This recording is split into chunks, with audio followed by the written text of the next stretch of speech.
Cindy McFall here, owner of Folsom Lake Fitness. Welcome to step number 4 of the Reset Your Metabolism series. And today we are talking about how to build lean muscle so that we can boost our calorie burn during our workouts and also just sitting around. Muscle tissue is active tissue, and that means it requires energy, aka calories, in order to repair it, to maintain it, and then also to support our workouts.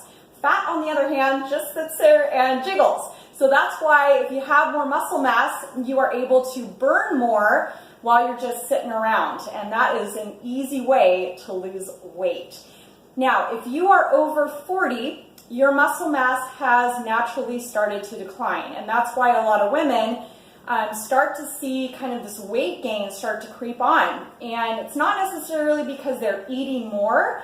It's just that, their muscle mass, because it started to decline, their ability to burn calories has also started to decline. So the food that they used to eat that went to supporting their muscle mass is now getting stored as fat because they don't need as many calories. So if you are over 40, all the more reason why we need to boost that muscle mass for you. So the way that we do that is by strength training.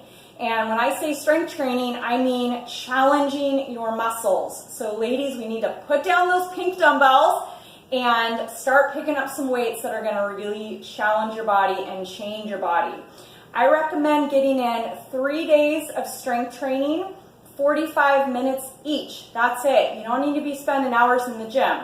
But I want to give you a couple of tips to make sure that you're getting the most out of those 45 minutes and that you are getting the results that you want. So tip number 1 is making sure that you are working at an intense level. And by intensity, I mean you are out of breath, you are not able to talk to your neighbor, okay? It should feel like an intense cardio session.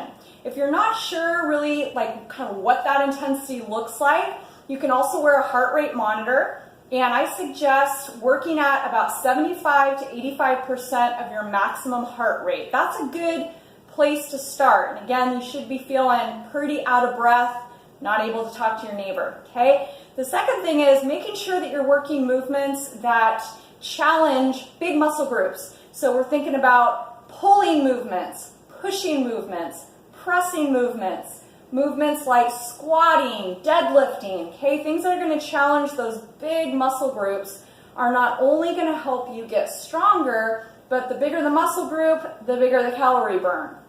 And then the third tip that is, I think, probably one of the most helpful tips is thinking about your range of motion. So just to kind of demonstrate that, I'm going to show you what I mean by demonstrating a squat. So if I'm doing a squat, I want to make sure that I'm using all of the muscle groups available to me, okay, versus just a half range of motion. So a half range of motion on a squat would be here. A full range of motion would be here, okay? The difference is when I have a full range of motion, I'm using more muscle groups, and we just talked about more muscle groups, more calorie burn.